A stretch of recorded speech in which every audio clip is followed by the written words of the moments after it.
Sosok jenazah laki-laki tanpa identitas alias Mr. X ditemukan mengambang di pantai Duyung Sanur, Denpasar Selatan, Rabu 24 Mei sore.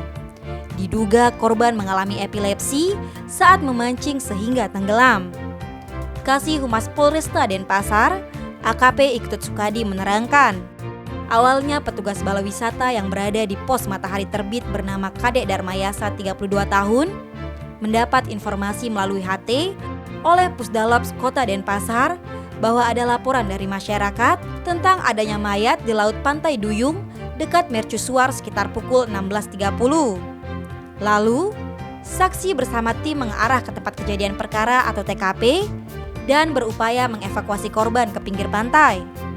Setelah evakuasi berhasil, Darmayasa menghubungi Polsek Denpasar Selatan. Dari hasil olah TKP, korban memiliki ciri-ciri usia sekitar 55 tahun, memakai celana training warna biru dongker.